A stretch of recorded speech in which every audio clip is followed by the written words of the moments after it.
กราบสวัสดีคุณหมอทุกท่านนะคะตอนนี้เราน่าจะมีคนเข้ามา10 ท่านได้แล้วนะคะ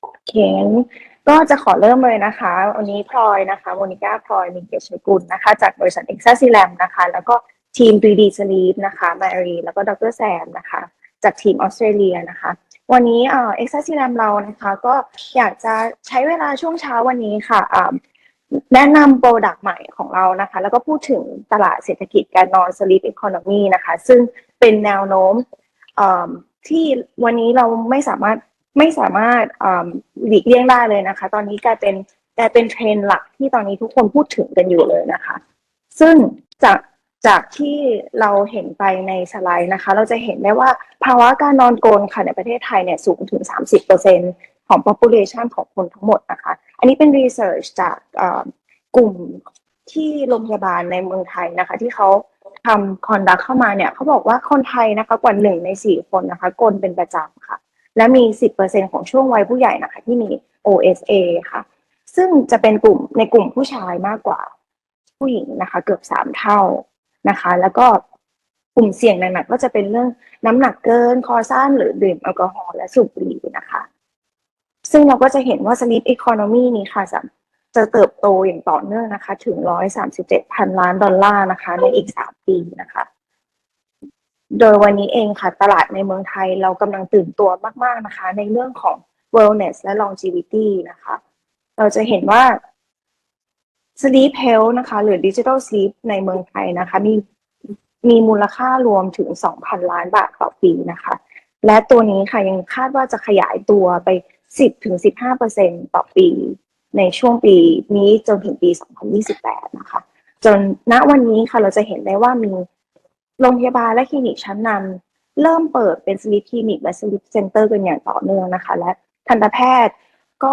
มีส่วนร่วมในการสามารถที่จะนำตัว Sleep นี้ค่ะมาเป็นเครื่องมือที่ treat กับ patient ได้มากขึ้นนะคะเมื่อ2 เดือนที่แล้วนะคะแล้วก็จะมีจัดเป็น Sleep Dental World Congress นะคะที่สิงคโปร์ซึ่งทาง Exacilem และ 3D Sleep ก็ได้เข้าร่วมด้วยนะคะเราจะเห็นได้ว่ามีคุณหมอค่ะทันตแพทย์กว่า600 ท่านนะคะที่เข้ามารวมกันพูดถึงเรื่อง Sleep Dental มากขึ้น อีกอย่างหนึ่งนะคะอย่าง longevity นะคะก็เป็นเรื่องของ lifespan ใช่ไหมคะที่ตอนนี้ทุกคนไม่ได้พูดถึงแค่อยากจะอยู่อายุยืนยาวแล้วแต่อยากจะอยู่ยังไงให้มีสุขภาพกายและใจที่ดีนะคะเราจะเห็นว่าตอนนี้มีเรื่อง Whoop ที่เป็นนาฬิกาที่คนเอามาใส่กันหรือ Oura Ring เนี่ยทั้งหมดตรงนี้นะคะก็เพื่อดูแลเรื่องการนอนและทั้งหมดนี้ก็จะเกิดขึ้นได้ถ้ามีการนอนที่ดีนะคะ วันนี้เราก็เลยจะมาพูดถึงตัวค่ะและตัวOSA ของเรานะคะเราจะทาง Exacilem นะคะเราผลิตมาตั้งแต่2015นะคะแต่เราก็จะเห็นได้ว่าค่ะตัว MAD ของเราเนี่ยค่ะมี evolution มาตั้งแต่1960จนที่เป็น MAD เป็น monoblock นะคะจนทุกวันนี้นะคะก็เปลี่ยนออกมาเป็นตัว workflow ที่เป็น CAD/CAM ซึ่งของเรานะคะเป็นนวัตกรรมใหม่ล่าสุดนะคะซึ่งเป็นไนลอน printing แล้วก็เป็น vapor polishing นะคะซึ่งเดี๋ยววันนี้เราก็จะได้มาฟังกันว่าเป็นยังไงบ้างนะคะค่ะแล้วก็ Exacilem เรานะคะจริงๆเรามีอยู่4 แบบกันกลด้วยกันนะคะอย่างที่เรียนไปว่าเราทำมาตั้งแต่ปี2015นะคะแล้วก็เอ่อเราส่งออกต่างประเทศนะคะมากกว่า500เคสต่อปีนะคะแล้วก็วันนี้ค่ะเราก็จะอยากจะให้ทันตแพทย์ทุกท่านนะคะได้เข้ามาฟังกันว่า 3D Sleep ดีกว่า OSA อย่างอื่นยังไงแล้วก็มีการขั้นตอนการส่งกับแลบยังไงหรือว่ามีการ treat patient ยังไงบ้างนะคะก็ตอนจบวันนี้นะคะเราอาจจะฝากทุกท่านนะคะfollow Instagram เรานะคะเป็น 3D Sleep Thailand นะคะสามารถสแกนเดี๋ยวจะขึ้นมาเป็นตัว IG กราบขอบพระคุณอีกครั้งนะคะสำหรับเวลานะคะแล้วก็ I think I'll pass it on to you 3D Sleep Mary Thank you very much, Monica. Thank you everyone for joining us for today's webinar. I would like to introduce our speaker today, Dr. Sam Talpis. He is a dentist with a special focus in dental sleep medicine, TMJ disorders and implants. He's completed advanced training at craniofacial pain through the American Academy of Craniofacial Pain and a sleep residency in San Diego, and now trains dentists all around the world in dental sleep medicine. A fellow dental sleep medicine in Australia, Dr. Talbis has helped develop several leading mandibular advancements, used nationwide, and works closely with sleep physicians and ENT surgeons to refine how dentists diagnose and treat sleep-related breathing issues. Please join me in welcoming Dr. Sam Talbis. Thank you very much. Great. All right, well, good morning. It's my absolute privilege and honor to be here today to present this webinar topic, Oral Appliance Therapy for Snoring, Sleep Apnea, and Bruxism. This is an area that I've been very, very passionate about, and I hope at the end of today's webinar, I'm able to inspire you to make this a significant part of your practice. So just a little bit of history of treatment. In Australia and America and Europe, this is very established treatment. It's very credible. As you can see, the first CPAP machine was developed in Sydney by using a vacuum cleaner in the reverse way in 1979. Now, tongue retaining devices were first developed in the 60s, but very, very poor compliance. So we generally consider oral appliances to be around in the 80s. Which was the first monoblock appliance. And you can see in the late 80s and early 90s, we have the first adjustable appliances. So this is actually Professor Colin Sullivan, who we met in Sydney. And what was very interesting was that he never intended CPAP to be used around the world. It was really reserved for these very, very severe sleep apnea patients, and it was not expected to be widespread use, which is quite surprising. So a little bit about myself, and this is Sleepwise Clinic, which was first developed or opened in 2001, purpose-built clinic. We employ 6 dentists. We have seen around 20,000 patients, and it's given us the opportunity to see all the problems, all the appliances, the evolution of different materials, and I'll be able to share that with you today. So I want to make an assertion here. Dental sleep medicine is the most enjoyable area of dentistry. We're treating patients where the problems are significant. The treatment is life-changing. It's not back-breaking work. You're talking to your patients. You're listening to your patients. It's a significant and new source of revenue, and you're also going to be able to attract patients from other practices. So I'd like to spend a little bit of time on the background of what is snoring and sleep apnea. So here's a little video to demonstrate. When you breathe, air travels down your throat, through your windpipe, and into your lungs. The narrowest part of that pathway is in the back of your throat. When you're awake, muscles keep that pathway relatively wide open. But when you sleep, those muscles relax, allowing the opening to narrow.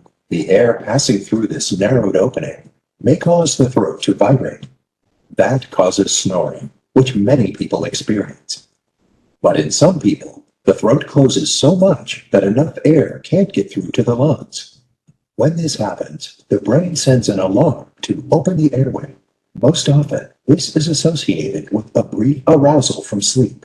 The brain quickly reactivates the muscles that hold the throat open. Air gets through again, and the brain goes back to sleep. This disorder is called obstructive sleep apnea. So snoring is a partial obstruction, whereas obstructive sleep apnea is a complete obstruction. So snoring is a massive problem. It's one of the most searched terms on the internet. It's the main reasons patients come and visit us. It's the main reason patients go and visit a sleep physician. Don't underestimate this problem. Whenever I travel with Dad, in order to save costs, we would share the apartment or the room together. I now absolutely refuse to share the room with my dad when we travel. People who've been married for many years threaten each other with divorce. I have seen it. Patients in their 70s, 80s come to our clinic and say, if my wife doesn't or if my husband doesn't solve this snoring, I'm out. It's a huge disturbance. It affects people's function. So let's talk about the prevalence and impact of it. So looking at this study in 2021, in the male group, 58% of males have a form of sleep apnea, and 20%, 1 in 5 males, have a moderate to severe level of sleep apnea. More than 40% of the population, adult population, snore. So there are many patients who are in need of a solution. Not only that, dentists see about 50% of the population per year. That's a significant amount of patients. So this again shows just how common this issue is, how making your husband sleep in a snore room can save your marriage. This is a significant issue around the world in all cultures. So obstructive sleep apnea is like an iceberg. 80 to 90% of the patients are walking around in the population undiagnosed and untreated. Not only that, patients who have obstructive sleep apnea have about an 80% chance. Patients who have snoring have an 80% chance of having obstructive sleep apnea. So it's very, very common. So how is it measured? We have a scale known as the apnea-hypopnea index, and it is measured when you have a sleep study. So if you're holding your breath for 10 seconds or more, or there is a reduction in airflow of 30% or more with an arousal, or a 4% desaturation in oxygen, that is given a score of AHI. It's measured with an oxygen flow during a sleep study as well as EEG signals. So if you actually stop breathing for 0 to 5 times a night, that is considered normal, 5 to 15 mild, 15 to 30 moderate, and more than 30 is severe. So let's look at some of the short-term and long-term impacts from obstructive sleep apnea. Depression, irritability, headaches, dry mouth, sore throats. A lot of obstructive sleep apnea is also connected with Alzheimer's, stroke, diabetes, lots of associated conditions. A lot of these patients are walking around in the population with these issues. They've been to see a psychologist, they've been to see the neurologist, they've been to see every specialist, and yet sleep is the cause. Now, in America, they've actually made it mandatory for dentists to screen for obstructive sleep apnea. So let's talk about the treatments for snoring. Well, we have a fabricated device known as the Boil and Bite. We have a Breathe Right strip. We have a ring, also known as the Snore Ring, which is a great name. We have Maxair nose cones, Breathe Right, Mute. Now, none of these work alone. They're all very good as an adjunct treatment. And there's a small percentage of the population where obstruction comes from the nose. But more often than not, I would say more than 95% of patients, it's an obstruction of the airway. I love this ad. Divorce lawyers hate it. These are huge multi-million-dollar companies, and everyone buys it because they're cheap. Well, let's look at what the data shows. From Choice magazine, research shows good night and good luck. They don't work as a standalone treatment. What about surgeries? Well, ENTs in Asia still do a lot of surgery, and not so much in Australia. And the reason being it's not so effective and there are some significant side effects. In terms of snoring, the success rates are pretty good, but snoring can return over time due to weight gain, aging, tissue laxity. If we look at the statistics for obstruction or OSA, 40% of patients have a 40% improvement. That's not success in my eyes. And in fact, ENT surgeons refer to us in the first instance. What about adjustable custom-made appliances? Well, there are around 100 FDA-approved appliances. They all hold the jaw forward, and as the jaw advances forward, the airway opens, therefore stopping the collapse, causing snoring or sleep apnea. Let's look at the effectiveness of these devices. So this was a study conducted at our clinic with 116 consecutive patients. And out of those patients, 111 were satisfied with the improvement of their snoring. That's significant. We offer a money-back guarantee, and per year we offer about 3 or 4% of the population who use an oral appliance. So this suggests that these appliances are very effective. Now, they may not get rid of absolutely every small degree of snoring, but it's significant enough where patients are satisfied and their partners are sleeping through the night. So I want to make this comment. Dentists have the best treatment for snoring. It's not just a claim. This is validated by science. Our job is to get the word out. We see 50% of the population, so this is significant. What about the treatments for obstructive sleep apnea? Well, we have the CPAP machine, which forces air through. It's a great treatment, but only a small percentage of the population can tolerate it. And we have the mandibular advancement splint. Again, these are the first line treatments backed by evidence. So let's talk about the breakthroughs in dental sleep medicine. This is the best time to get in the field. We've had two major breakthroughs: credibility of oral appliances, as well as new generation appliances and materials. These are significant and have really changed the ballgame for us. In the beginning, it was an uphill battle. We were having to go to sleep physicians, trying to convince them that oral appliances work, but this has completely changed. Our clinic is very busy. More than half of our patients are referred from sleep physicians, ENTs, GPs, and many other health practitioners. Let's look at the credibility of oral appliances. Well, CPAP was the gold standard many years ago. And the only thing that we were lucky was that patients couldn't tolerate it. Let's look at this. This is a meta-analysis looking at severe OSA, and meta-analysis are the absolute highest form of evidence. What were the conclusions? Titratable mass, which is one that is able to be adjusted, has a similar impact to CPAP on sleepiness and quality of life in severe patients. CPAP was more effective in reducing AHI, the level of sleep apnea, but treatment adherence and patient preference were largely in favor of mass, which means most patients preferred the oral appliance, and the level of apnea, yes, was reduced more by CPAP. And this meta-analysis suggests that mass represents an effective alternative option in OSA patients intolerant to CPAP or prefer alternative therapy, including those with severe OSA. That's a significant statement. So this is very common. Compliance rates, when we look at CPAP, are often less than 30%. This is an interesting scale. On the left, we have the CPAP, which is high efficacy, meaning that it works really well with modest compliance. On the right, we have the mandibular advancement splint with modest efficacy, meaning that it works relatively well, with high compliance, meaning that patients wear it for a long period of time. And overall, the scale is very balanced. It's looking at effectiveness overall, or another way of saying mean disease alleviation. And so really, these are equivalent. But the only comment I would make is a very small group of patients, a subgroup of patients do require CPAP, the ones that have significant medical comorbidities, that are very overweight, history of cardiovascular events. So I'm not discounting CPAP, but I just want to make the point that overall they are very equivalent.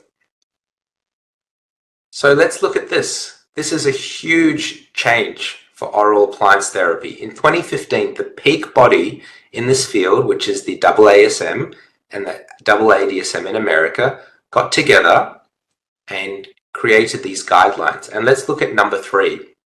We recommend that sleep physicians consider prescription of oral appliances rather than no treatment for adult patients with OSA who are intolerant of CPAP therapy or prefer alternative therapy. And this is highlighted in yellow because this is the most important change. It's no longer a backup treatment, but rather an alternative which patients can choose if they prefer to. This is huge. And in fact, many sleep physicians refer patients to us for moderate to severe OSA in the first instance. So there was a relatively recent study that came out comparing oral appliances and CPAP in terms of blood pressure reduction, and the mandibular advancement splints did incredibly well. And after that, Channel 9, which is one of the biggest news channels in Australia, contacted us wanting to interview us, and here's a short Nighttime mouth guards are proving a comfortable alternative for snoring and sleep apnea treatment. The latest research also indicates they may just be as effective as CPAP machines for some patients. These bedtime mouth guards are helping Ian Stewart fend off snoring and sleep apnea. I've been snoring for a long time, so Snoring can be a symptom of sleep apnea when the throat becomes blocked during slumber, interrupting breathing, sleep, and causing other problems such as high blood pressure. A common intervention is a CPAP machine, which delivers a consistent airflow via a mask, but some find the equipment cumbersome. very difficult to sleep with a CPAP mask through the night. So I just thought there's got to be some other options. And there are. Dr. Harry Ball from the Sleepwise Clinic prescribes his patients custom-made slumber mouth guards designed to keep the respiratory tract ventilated. The tongue's the main culprit in sleep apnea. That falls back and blocks the airway. So by holding that jaw forward, it tends to keep the airway open. A recent University of Sydney trial followed 200 patients with moderate to severe sleep apnea over 6 months. Patients who wore a mouthguard had similar improvements in blood pressure when compared with CPAP machine users. Maybe time to ask your doctor about it, because the oral appliances really are a valid alternative. Treatment's life-changing for those people. For those with diagnosed sleep apnea who want to try this treatment, the advice is don't switch off your CPAP machine just yet. Make sure you speak to your clinician about whether this is right for you. Emily Rice, 9 News. So after that news piece came out, we were inundated with patients who'd been searching for solutions, who weren't aware that oral appliances were an alternative. We had a lot of referrers contact us. We had patients contacting us to go and see sleep physicians and GPs and other dentists interstate. So it was a huge deal, very, very big deal. Now, I love this ad for CPAP. So what do you notice? Well, I think this is quite inviting. The patient seems to be awake, and the patient's wife is sleeping right through. So I think this is one of the reasons why CPAP may work. It's a little bit cheeky. So next big breakthrough, new generation appliances. So as I mentioned earlier, there are 100 FDA approved appliances in the world. And so as a new dentist, or as a dentist starting in this field, when I first started, I wanted to know, what is the best appliance? Which appliance is going to give me the best result for my patients? I want my patients to have the absolute best treatment. So let's look at that. Let's define the best appliance. Well, we can talk about it in terms of efficacy. How well does the appliance work on snoring and sleep apnea and reducing the signs and symptoms? What about the optimal comfort with the least side effects for the patient and dentist? I know very early on when I was making splints and sleep appliances out of different materials, I would just pull my hair out, and that's why I'm bald now. It was very difficult. I would have to spend 45 minutes adjusting appliances. It was just a headache. It was something that I just wasn't looking forward to, even though the treatment was often life-changing.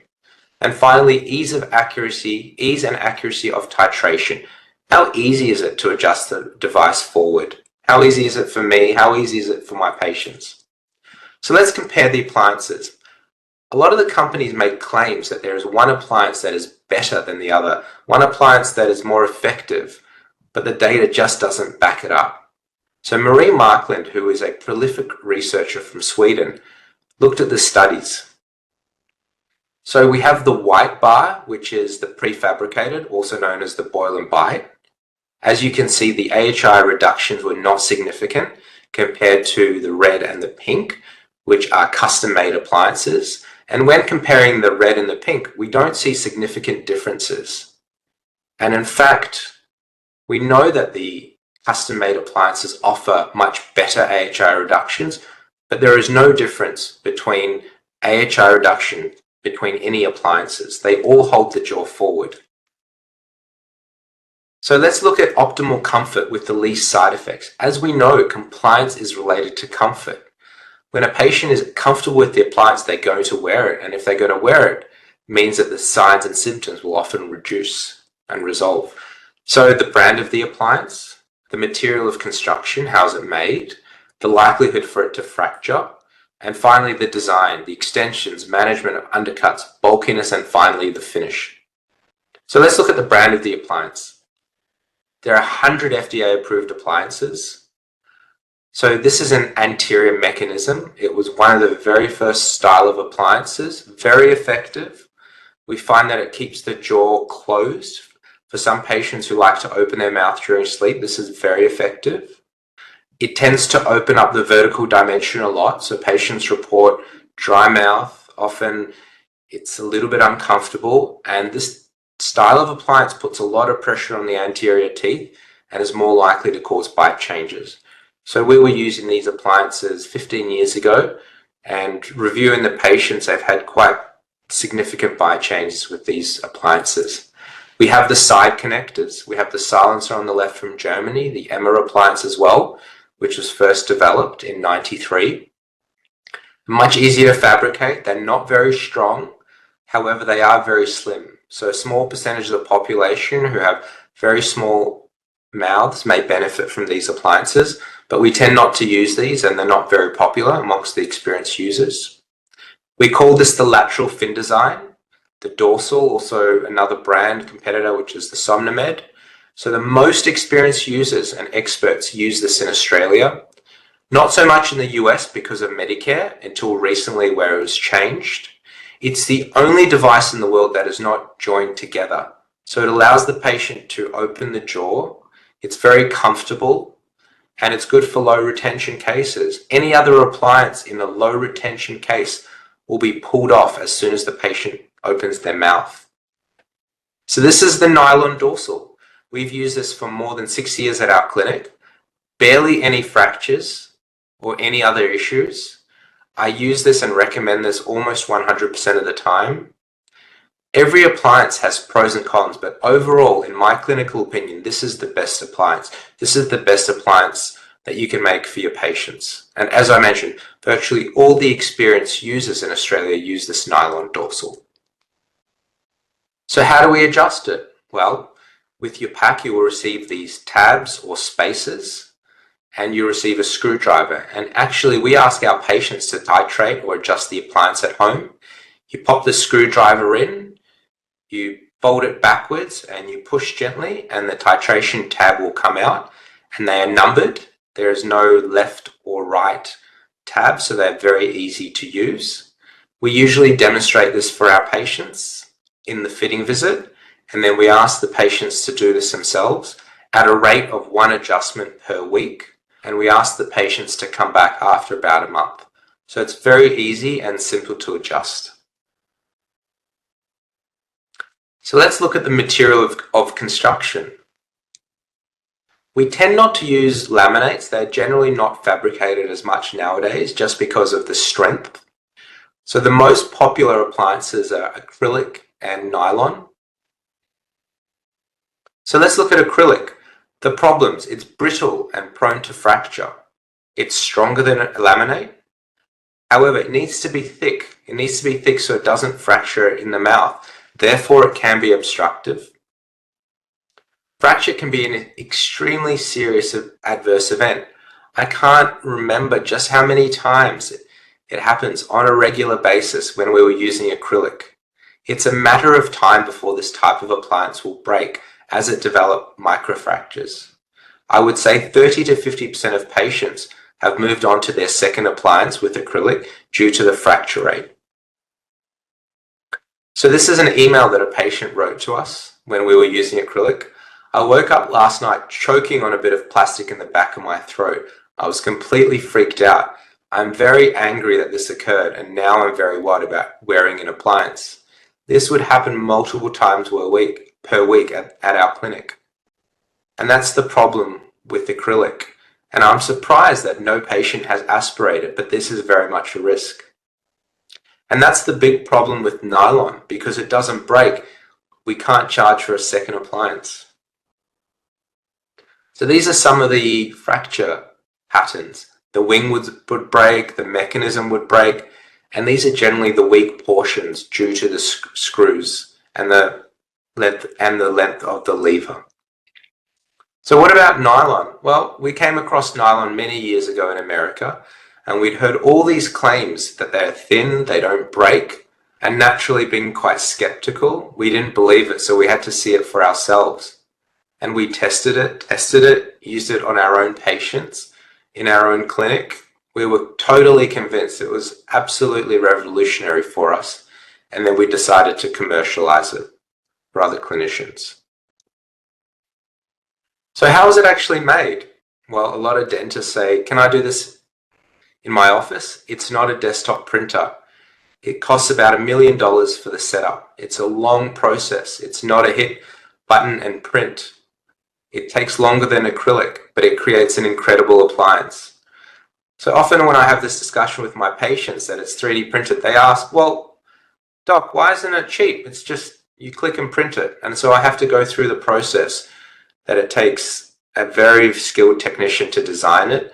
It then takes about 12 to 14 hours to print, post-process, fit, adjust, polish, QC, and then sent out. So I show patients the difference between an acrylic and a nylon dorsal side by side. And once they see the benefits of nylon, they will very often just go for the nylon for that reason. So this is what happens when you have too much time.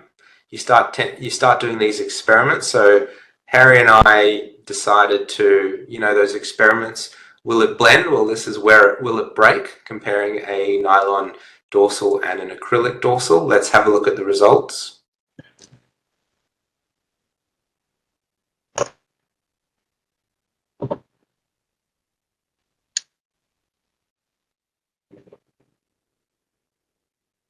So not only that, Harry was brave enough to put the nylon back into his mouth just to see if it distorted, and it fit 100%. So I wouldn't recommend doing this, but it's quite powerful. It's quite powerful in being able to see just how strong nylon is. And often during my consultations, I'll throw it on the ground just for a shock effect for patients, just to see how strong it is. Because a lot of these patients who've had previous fractures, they lose confidence in the material. They lose confidence in the treatment. So size matters. If we look at the nylon, or if we look at the nylon appliance on the bottom, if we look at volume, it's less than half of an acrylic appliance, and that's huge. That's a huge difference. A lot of patients who've had an acrylic dorsal or have had acrylic appliances and they're onto their third, fourth, fifth appliance, when they've trialed the nylon, they make the comment, wow, this is different. I can actually talk, I can, this is taking up so much less space in my mouth. It's quite significant. What about the strength? We had this tested at the laboratory and we were actually unable to fracture nylon. Under extreme pressures, it tends to distort, not fracture. And not only that, look at the thickness difference between nylon and acrylic. It's often 2 to 3 times thinner. So the bottom line is it's much thinner and much stronger. It's the ideal material. Well, here are the appliances that we recommend. We have the nylon dorsal for an oral appliance, and we have the nylon occlusal splint for bruxism. So I no longer see patients and offer acrylic. It's just not an option. So let's talk about the 3DS Advance, some of the big benefits. It's our most popular appliance. It's really thin. It has minimal anterior coverage, so it doesn't put a lot of pressure on the teeth. It has maximum tongue space. A lot of patients tend to open up when they sleep. This is just a big comfort thing. It's vapor polish, which we'll go through. It has interchangeable tabs for titration, so it's very easy to adjust. We provide a slot for easier removal, especially for the elderly patients that struggle with manual dexterity. It has significant advancement, more than 7 millimeters. The average patient has about 10 millimeters of movement, and we generally start the patient at 50%, so your patients won't run out of adjustments. And it's slimline, as I mentioned. So the only downside that I can see to nylon is staining. And this is what the acrylic companies use as ammunition to poo-poo nylon. As you can see in the left image, under enormous magnification, you can see the micro porosities of nylon, and this tends to trap color, stains, bacteria. This was a big issue. It took us over a year of R&D to vapor seal the surface. It's a special surface that is coated, sealed, making sure that it's impervious to liquids, impervious to stains, impervious to bacteria. Not only that, it changes the mechanical properties of the nylon, making it a lot more elastic as well. This has solved the biggest issue with nylon, and we have that available. So let's talk about the Stop Bang questionnaire. This was developed in 2008 in Canada by anaesthetist Dr. Francis Chong, looking at the likelihood of a patient having obstructive sleep apnea. And so we have 8 questions on the left. When we look at questionnaires, we look at the sensitivity and the specificity. The sensitivity is ruling in obstructive sleep apnea, which is very high in the Stop Bang. And in terms of the specificity, which is generally a false positive, it's considered medium in this type of questionnaire. So this is the most commonly used questionnaire that we use to screen our patients in Australia. So on the left, we have the 8 questions: Stop Bang, S representing do you snore, and it's a yes or no. Do you often feel tired, sleepy, fatigued? It's really important to tease these out. O is have you observed stopping breathing? And so during our consultations, we very much suggest the patient's partner to also be there during the consultation, because they're often there when the patient's sleeping. P is for high blood pressure. B is for BMI over 35. A is for age, 50 years or more. Neck circumference, so it's very important to have a tape measure or something where you can measure that. And G is for gender, being a male. So if there's a score of 3 or more, you have a high likelihood of having sleep apnea. And if the patient has symptoms and snoring is an issue, I would suggest going ahead and treating the patient in Thailand with an oral appliance. So let's look at the George gauge. The George gauge is a device to measure how far forward to capture the bite. It was created in the 80s. It's very simple to use. There's lots of different gauges. This is very well priced. It's autoclavable. It's easy to use. It's reproducible. So this is my strong recommendation. So this is a diagram looking at how the George gauge works. We want to capture the relationship between the mandible and the maxilla. And so, as I mentioned earlier, the average patient has about 10 millimeters of movement, of protrusion. And so we want to capture the patient's most retrusive position. Then we ask the patient to bring their jaw as far forward as they can. And then we have a range. So if we have a look at the upper scale, we have centric, full. So centric is where the patient's most retrusive at -2. And so it's a relationship between the mandible and the maxilla. And so in their centric position, the mandible is 2 millimeters behind the maxilla. So we have a score or a scale of -2. We ask the patient to bring their jaw as far forward as they can, a few times, just in case they don't have a lot of movement. And so in the full protrusive position, that number is 8. And so we have a scale, and I think about it like a ladder. We have 2 steps underground. We have 8 steps above ground. So that's a total step range of 10. And half of that, which is 50%, is where we generally start the patients. It's conservative. Patients are very comfortable with that position, and it allows a lot more scope for adjustment. And so we start at -2. The scale is 10. Half of 10 is 5 steps. We start at -2, we move 5 steps up, and we end up at +3. So 3 millimeters in front of the maxilla.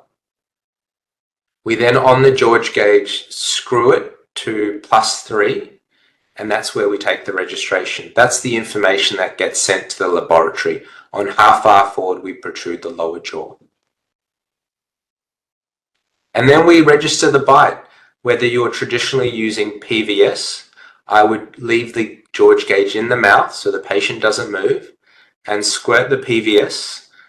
Please be, if it's not your practice, I would suggest using half the PVS gun. If it's your practice, you can use a third.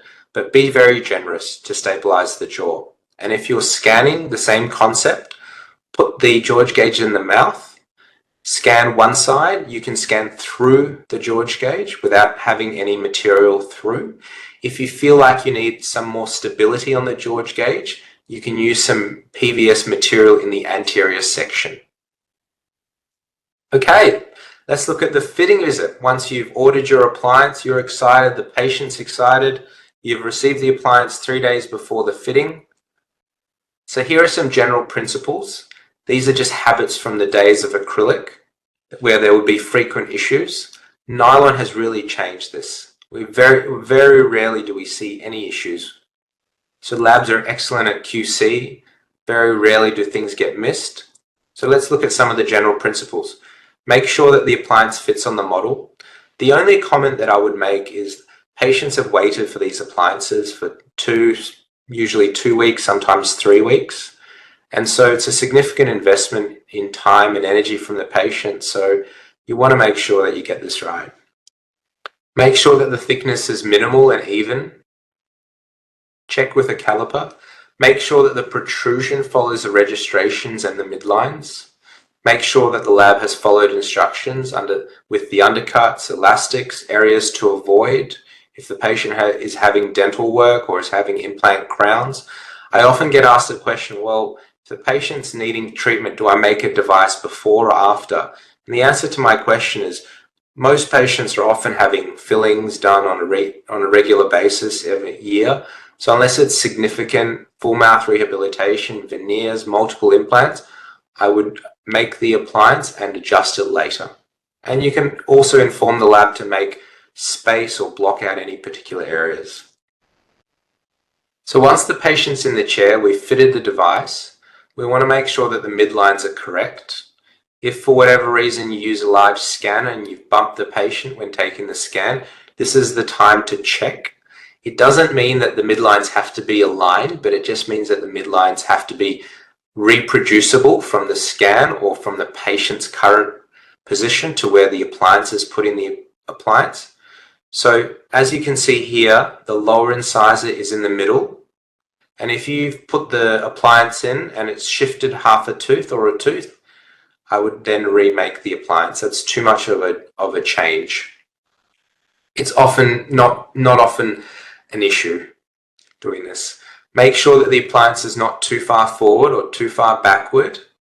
If it's too far forward, you can take out the plugs to reset the appliance.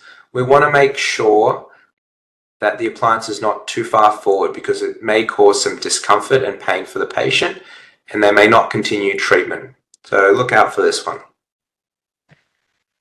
Make sure that both sides are occluding evenly. Now, over the last few years, I've changed my protocol. You can visibly see if the appliance is touching on both sides. I will ask the patient, do you feel contact on both sides? If they say yes, I will use non-marking paper, such as a leaf gauge, or when you buy articulating paper, the 2 outer layers are often non-marking. If it's a TMD patient or I'm concerned about very precise contact, I will then mark it. It just becomes a little bit more challenging to adjust it. So with adjusting nylon, it's the same process as adjusting acrylic. We invested in zirconia burrs, which are a little bit sharper. They can be autoclaved, they don't rust, they don't heat up and don't melt, but acrylic burrs are absolutely fine as long as you go through the traditional sequence of coarse, medium, fine, and then a final polish. It's very rare nowadays to need to adjust an appliance, often less than 10%. If it's a little bit loose, you can adjust the appliance in boiling water. It's thermoplastic. You pop the appliance in water for 10 seconds or more. Make sure it goes a little bit soft and then compress and then back into cold water. And on the other end, if the appliance is a little bit tight, put it into hot water, open it up a little bit and put it into cold water. It's not a problem. We have this video on our website. So what do you receive with your appliance? You receive a brushing case for your patients, a cleaning agent, the appliance, the travel kit, as well as add-ons, including the model and the morning aligner. What about side effects? Every time we talk about occlusal changes in our programs, dentists are concerned. I ask dentists to raise their hand if they're worried about this. Virtually all the dentists put their hand up. We're used to perfect occlusion. We're used to class 1 cusp tip to fossa occlusion.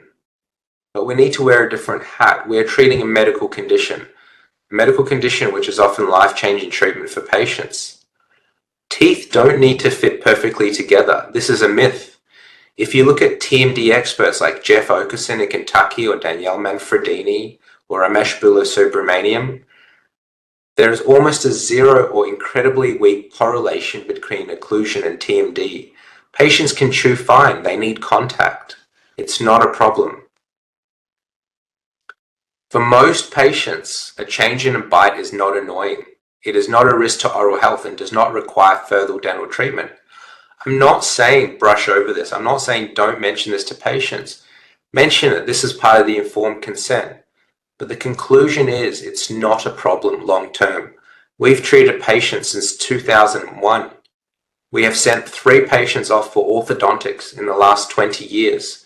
We've done some occlusal equilibration. We've added some composite. Very rarely, it doesn't affect their quality of life. This is a problem for other dentists. This is a problem for orthodontists. We're a referral-based clinic, so when we send the patient back to the patient's dentist or orthodontist, years later they look at their teeth, they go, oh my God, they don't have this cusp tip to fossa relationship. What's going on? You ask the patient, do you notice a bite change? No. Does it affect your chewing? No.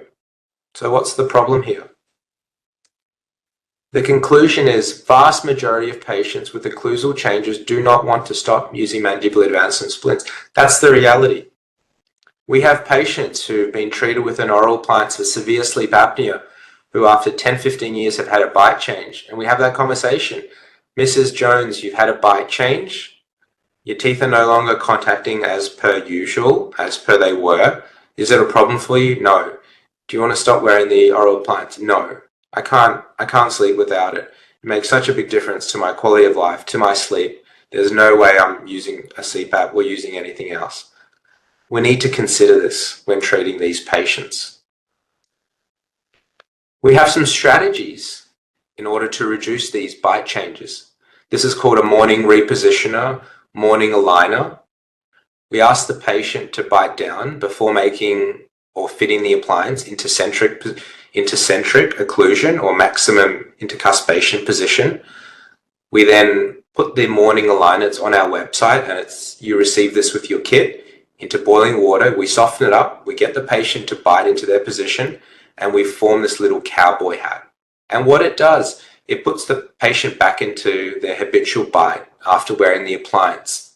Now, a lot of patients who are not very far forward don't tend to use these. It's really for the patients that need to go further forward for significant sleep apnea or those type of advancements. You ask the patient to wear it until they feel that their teeth are aligned in the morning. More often than not, it takes 3 to 5 minutes. It's not a big deal. Not only that, it protects you. If a patient doesn't come back for their regular checkups, yearly reviews, the patient comes back 5 or 10 years later because the appliance works so well and they've had some type of bite change, the first question I would ask is, have you worn your morning repositioner, morning aligner? And they will say no, and a lot of the responsibility shifts back onto the patient.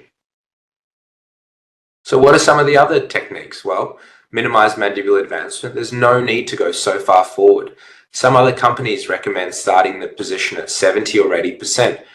Yes, there's benefit because the patient will have a reduction in signs or symptoms or benefits very early, but you're straining their temporomandibular joints. It's not necessary. So reduce the advancement. Cut down on the number of uses. If a patient's just using this for snoring and their partner goes away on holiday, ask the patient to reduce this. More often than not, the patients are getting such a good benefit they don't want to stop using this. If the patient's a young patient, they've just had orthodontic work, this is something you may consider.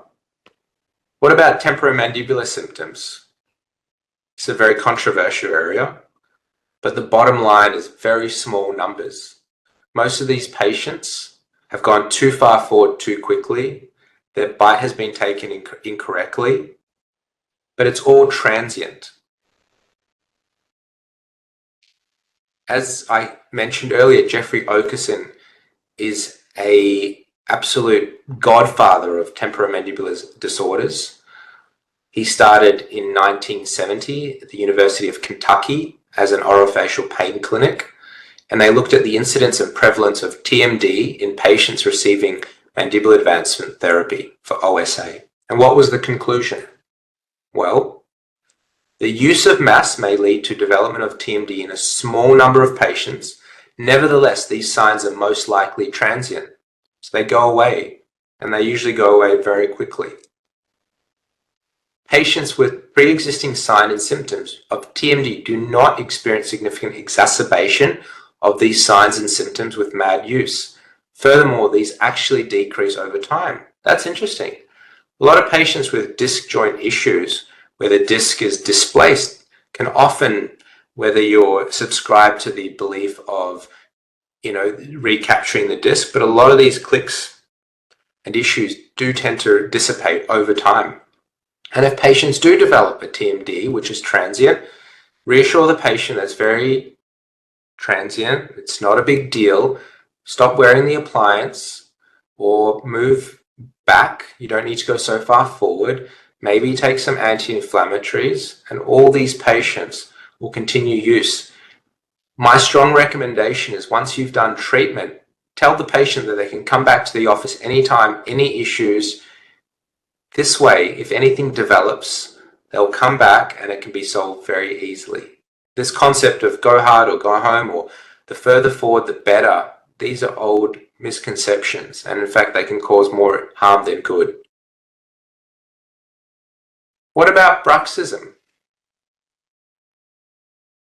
So bruxism is classified in sleep and awake. If we look at the prevalence rate, most of the studies suggest 8 to 15% of sleep bruxism. And we see a lot of these patients with significant wear. We're not talking about TMD patients, but these patients have huge long-term consequences if they don't use a splint, including full mouth rehab, implants, very expensive, irreversible treatment. To look at these patients, this is expensive treatment. This could have been prevented with splint therapy. Another case of having to open up the VD, full mouth rehabilitation. Again, what do you do on the lower? This is very complex treatment. When I first started doing dentistry, I had this strong belief that materials like gold or zirconia will prevent bruxism issues. No dental material can stop the forces of bruxism. I had a patient. We did a full mouth rehab. I explained the importance of wearing a splint. I gave the patient a thick acrylic splint. 3 months later, the patient came back with fractured crowns. And I thought, how is this possible? This is the strongest material. It doesn't matter. These patients need to be in splint therapy with material that they can actually use. So this is really good advice from Professor Robert Cronin, a prosthodontist at the University of Texas. Very, very well known. The best thing we can do for our patients with bruxism is to construct an occlusal splint so we can prevent the need for the patient to spend tens of thousands of dollars and have a lifetime of prosthodontic maintenance secondary to full mouth reconstruction. All he's saying is, put a splint in. Very cost effective. An easy case for litigation. A practice where I first started working as a young dentist. The principal dentist passed away and he'd done a lot of cosmetic work. We had a patient who had a full set of veneers. Those veneers broke. It happened 10 years after cementation. Patient was not happy. The case went to lawyers. And the dentist was found to be liable because no splint was given. And so even though we do prescribe splints to patients after cosmetic work, this is called a stabilization appliance or a flat plane splint, unless the patient has an issue, i.e. pain, they need a strong enough reason to wear it. But because our splints are so big and bulky, very few patients are actually going to wear these in the long term. And so you've done all this expensive work. Patient's not going to wear their splint, and the work's going to fail at some point. So look at these nylon appliances. They've completely changed how I practice. They've really changed things in our clinic. Patients can actually wear these post-cosmetic work. They can work as a retainer. They're thermoplastic. They're a great revenue builder. If we look at the prevalence, 10% of patients, adult population, have significant wear. And so we ask questions to dentists. If 10% of your patients have got significant wear and you can stop potential long-term damage, long-term significant costs to patients, why aren't we prescribing more of these splints? One of my colleagues, who's also a dental sleep medicine practitioner, this is his son, he's 22 years old with significant wear on his teeth already. He won't sleep without it. Look at just how thin the profile of these splints are. So the take-home message is screen your patients for it and prescribe more occlusal splints. You're doing your patients a big service. So let's look at some of the steps into implementing dental sleep medicine into your practice. So what do you need? You don't need much to get started. You need a few demo models, a George gauge, some information about bite changes, oral appliance therapy. We have the ADA sheet in Australia, and some diagrams. You don't need to purchase any expensive implant motors or CBCT machines. This is very simple. Let's look at some of the steps. Screen your patients and use the stop bang on every patient who comes into your practice. Update your medical form. Send out newsletters. Patient education materials. Inform patients. A lot of patients know they have an issue and they're ready to seek treatment. A lot of patients, you're planting the seed and they may need a friend to tell them that they're snoring or they stop breathing, and they'll come back to your practice. It's just about informing your patients. Select and train an appropriate staff member to answer questions. A lot of these patients will call in and they'll have questions. How much does it cost? What's the process? These are really important to answer. Start screening every patient who attends your clinic. This is a huge practice builder. You'll attract patients from other practices. You'll attract patients from online. Internal marketing, send out newsletters, have a post in the waiting room, emails to your database, website. This is very credible treatment. Patients are well informed. This is growing around the world. Paperwork for your initial consultation, informed consent, fitting notes. Select your appliance, your impression method and instrument for registration. Everything works. All appliances hold the jaw forward. Just make sure it's thin and comfortable for your patients and doesn't fracture. Choose a mentor. We're here to help. Thank you very much.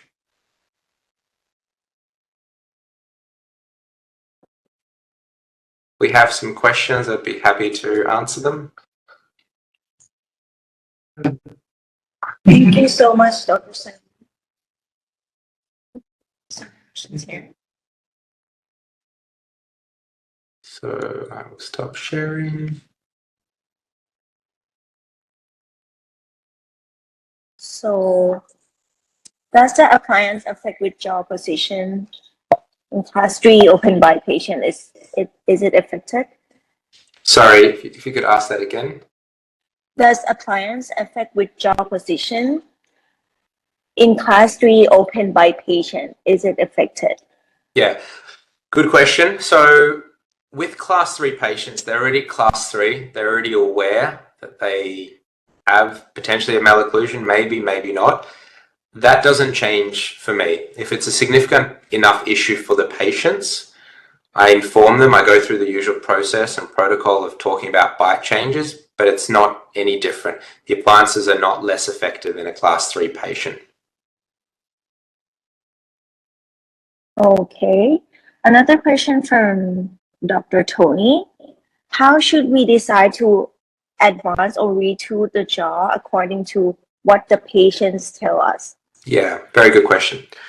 So In dentistry, we are used to it being an exact science where you do a crown prep, the margins fit, problem solved 100%.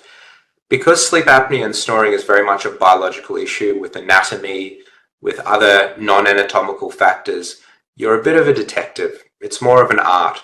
And so as a general ballpark figure, I would say about 50% of the jaw being brought forward is enough for most patients who snore and have mild sleep apnea. When we tend to treat patients with more significant sleep apnea, let's say mild to moderate with symptoms, I would often go to about 70% of their maximum jaw movement. And finally, for patients with really severe sleep apnea, where it's a medical issue, I would tend to go as far forward as the patient can tolerate, making sure that it's comfortable. But sometimes, and more often than not, we start the patient at 50% off in their fitting visit, and the next day they're no longer snoring, they feel much more refreshed. So my general rule of thumb is if the patient's snoring less and they're feeling better, that's generally success. If the patient sleeps alone and the doctor said, hey, you need to treat sleep apnea, I would consider using a tool or an app just to record the patient's snoring. If the patient's no longer snoring, generally speaking, it means that their obstructive sleep apnea has reduced significantly. So that's my general decision tree. But I often combine it with how the patient's feeling. And so with our process, we have a year of adjustments and visits. And so generally I would fit the appliance in. We would get the patient back in about 4 to 6 weeks. For 80% of patients, that's enough. They don't need any further adjustment. And maybe 10 to 20% of patients may need a follow-up visit in another 3 to 4 weeks, and that's it. So probably like 2 visits, following 2 visits. Yeah. And then yearly reviews, really, really important, just to make sure how the appliance is going, making sure there's been no bite change, just checking everything. Yeah. Great. And do we recommend the patient to wear this appliance while sleeping only, or Yes, if correct. the patient is only wearing them at night, why would the bite change? Yeah, good question. It's a good question, and orthodontists have a hard time of moving teeth. So I think in terms of bite changes, what we see, there's no condylar changes. What we generally see is proclination of the lower incisors, retroclination of the upper incisors, and a little bit of mesialization of the molars and shortening of the lateral pterygoid. Now, this happens over an extended period of time. Professor Alan Lowe, who was one of the fathers of oral appliances, said if you leave out the appliance in the first 18 months of a bite change, it will tend to revert back to the day one position.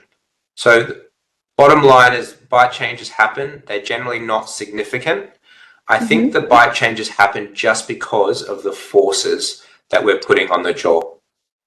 And another point, it's very interesting. A lot of patients who are being treated for snoring, or they don't bring their jaw very far forward, let's say 50, 60%, after we've seen them after 3 years, 5 years, 10 years, they tend not to have any bite changes at all. It's generally the patients that are very far forward for significant sleep apnea where we tend to see bite changes. So it's not across the board. So we use the morning repositioner as well. Use the morning repositioner, make sure that they're not too far forward, regular visits are all strategies to reduce those bite changes. But again, it's not a problem for patients. Okay, next question. If I use 3-shape scanner, what millimeters I have to raise for the scan, and how many millimeter for protrusion? Yeah, great question. So in terms of acrylic, we, in the back section, so the way I think about opening the bite is we've got anterior, posterior, and roughly it's a 3-to-1 relationship. So 1 millimeter at the back is roughly 2.5 to 3 at the front. So for acrylic, we need about 2 millimeters of thickness on the top, at least 2 millimeters of thickness on the bottom. So we're looking at, more often than not about 5 millimeters or so. Whereas nylon, we can have about 1.5 millimeters on the top, 1.5 millimeters on the lower, for about 3 millimeters. So if you aim for about 3 to 3.5 millimeters thickness at the back, that'll be sufficient for nylon. So how do we do that? So the George gauge has two different forks, the 2 and the 5 millimeter fork. And so with a scanner like Trios, we have a clearance function. So you guesstimate what 3 millimeters looks like. You take the scan and you have a look at the clearance function. Do I have 3 millimeters or not?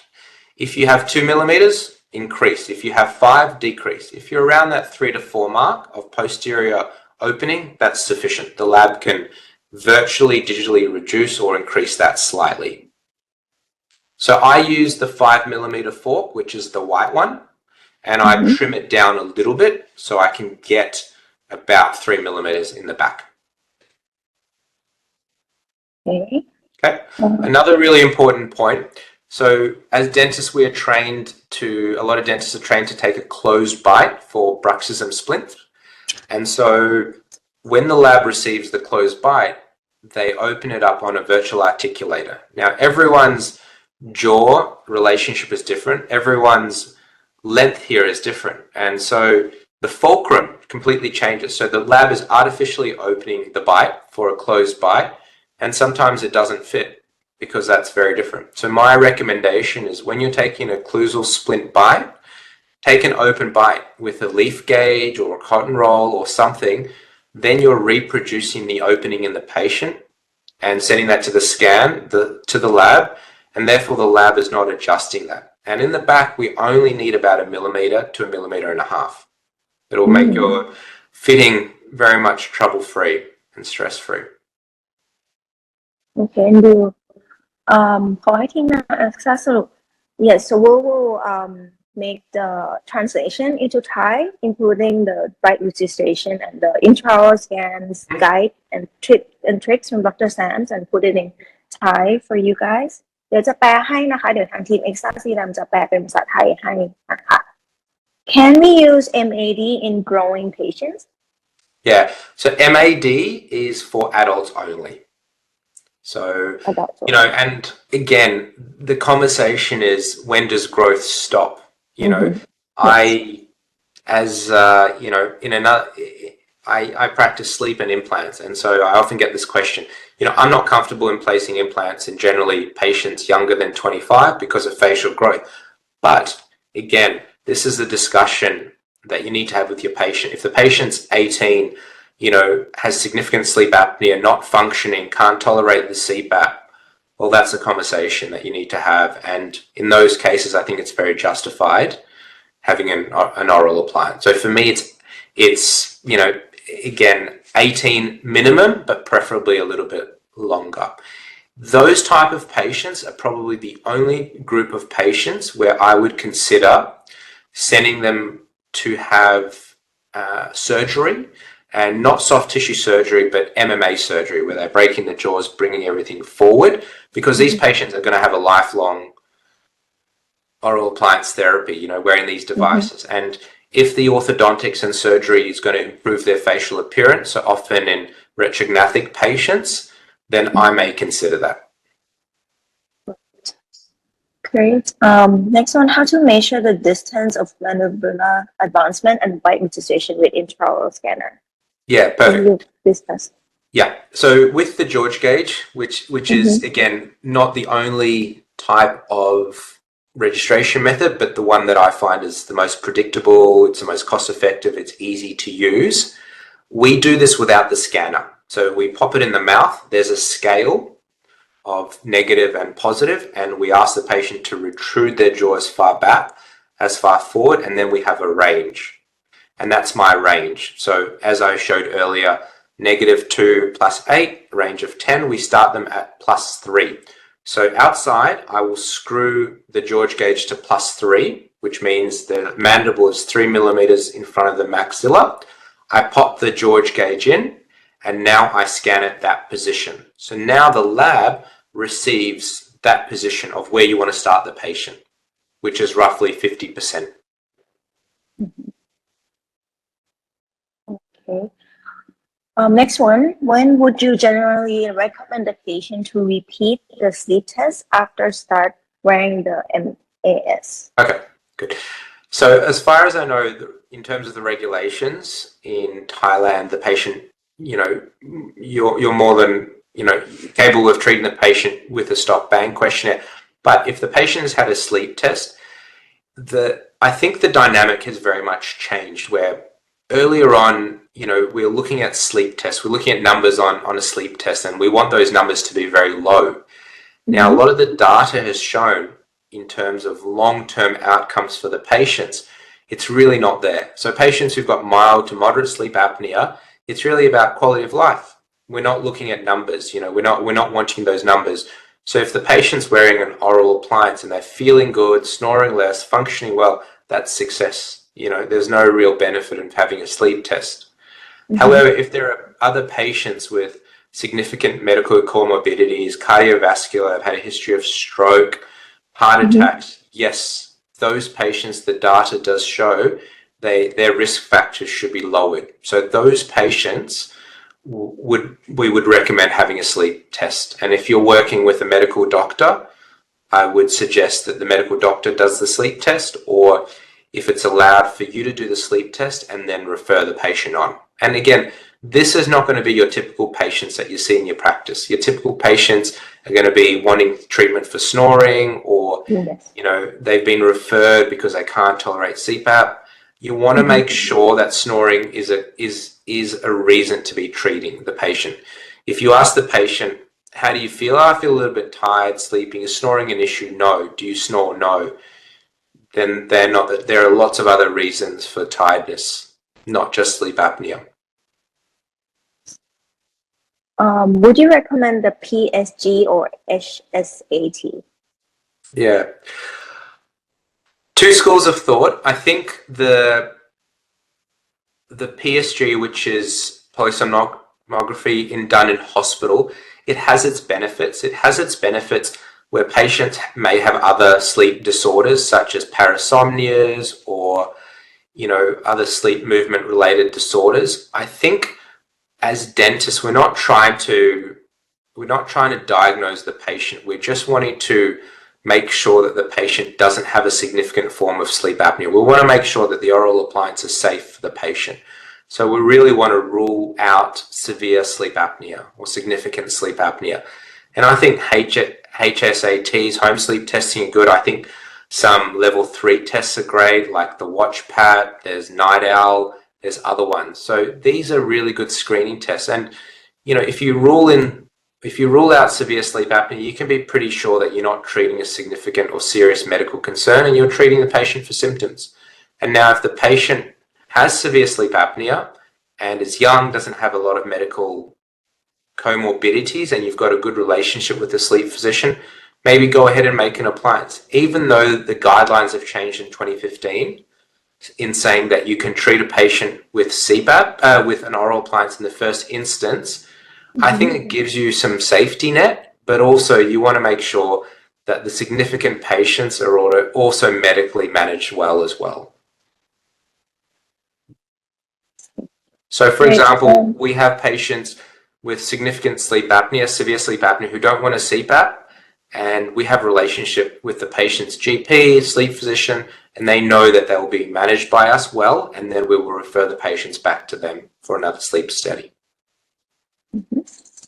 Great. And then from Dr. Parina, for a patient who currently has TMD, Yes. is it appropriate to use this appliance? Yeah. So again, looking at the prevalence of TMD, a lot of the studies suggest about 8%, which means, almost 1 in 10 patients you see. Now, the question is, what's the definition of TMD? So if the patient comes in and they're clenching because they're stressed and they've got a little bit of muscle tension, that's not a problem at all. I'm happy to treat the patient. I would start the patient a little bit further back maybe, or I would slowly bring the patient forward. It's like if you're pulling a tight elastic band, I would suggest going slowly. And that's very different to a patient who comes in with disc displacement issues or closed lock or open lock. Those patients, I would consider true active TMD. You would want to manage that first. But muscle pain, muscle tension, headaches, it's not a problem at all. Yes. For a patient with a history of TMD, would you recommend using it? If so, are there any specific precautions or No. considerations?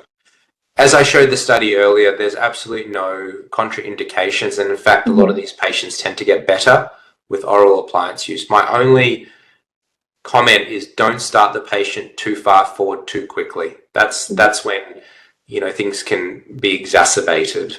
But it's not a So problem. start at 50% first. Yeah, even 40% sometimes. You're not going to run out of adjustments. Just go slow and steady wins the race here. If you bring the patient too far forward too quickly and they develop TMD and it's very painful, the patient may no longer want to wear the appliance, even though snoring is an issue or sleep apnea, because of the pain. So you want to avoid creating unnecessary, pain and suffering for the patient. So just go slowly. The analogy I give to patients is, let's say their aim is to become very flexible. They've just started a yoga class. The yoga instructor doesn't say, okay, touch the floor and keep going and keep going and keep going. Exactly. It's all about building that flexibility. And in terms of movement, sometimes patients have 6 millimeters of adjustment forward only, and you go, oh, that's not a lot of movement. Well, after they've used the appliance for a little bit, suddenly they build the flexibility and they have 10, 11, 12. So it's not uncommon to see that. Right. Okay. Can MA be used in partial edentulous patients? Yeah, absolutely. So I wouldn't say go for a record here, but we've made it on patients with 5 teeth, 6 teeth, 4 teeth. So it depends on how well the denture fits. And so can we do it on a full upper denture? Yes. Make sure that the upper denture fits well. Make sure that you're not advanced. So that's the only time where I would consider starting the patient even at 20 to 30%, because you don't want additional pressure from the denture. So full upper denture is not a problem. Lower partial dentures or upper partial dentures, if the patient sleeps with the denture at night, use the appliance on top of the denture.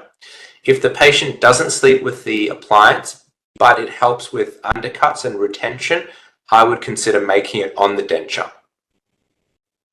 Because if you've made it on the denture and the patient decides not to wear the denture, they can still use it. Okay. What is the lifespan of the 3D sleep device? Yeah, so we provide, 3D Sleep provides a 3-year warranty. We started over almost 7 years ago. We have never had a occlusal splint fracture, ever.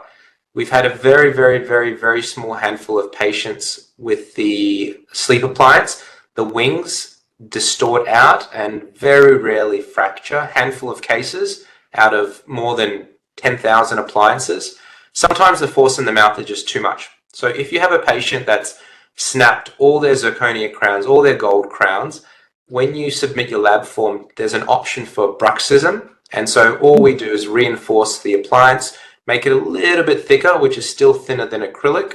We bulk out the fins and just make it a little bit more resistant, but they just don't break. And we used to make revenue from second appliances. When patients would break their acrylic, we don't do that anymore.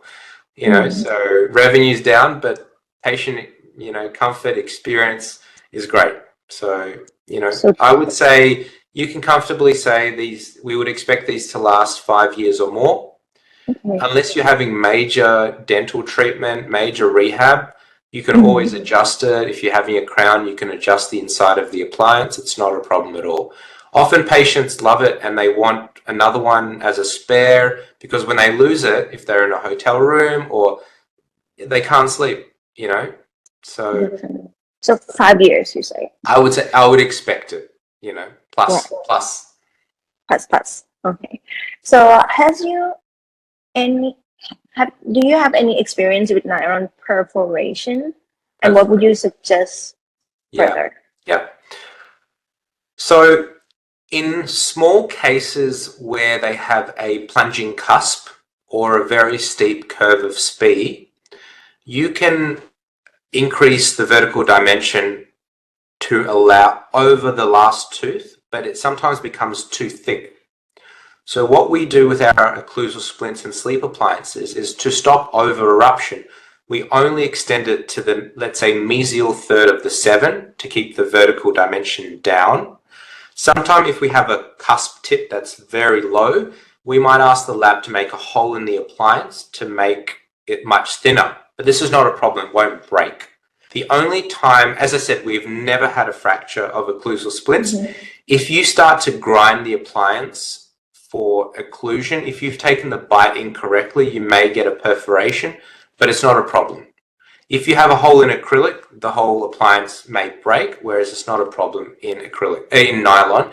It's just an aesthetic thing for patients, so it's not a problem. And we talk about the staining on this kind of nylon appliance.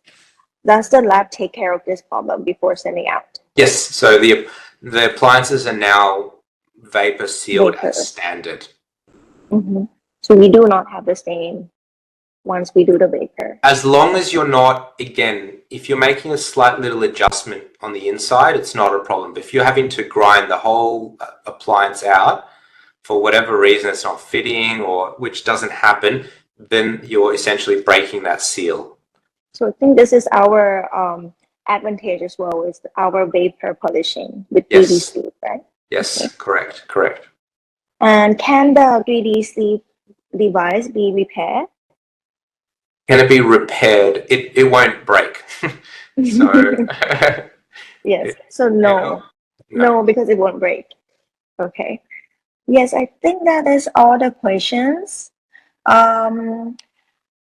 If for all the dentists, Dr. Sam will be with us in Thailand on 28 and 29 in the Dental Suite Congress at the 3D Sleep and EXA booth. If any one of you have more interest or more questions, you can come and meet Dr. Sam's at the booth.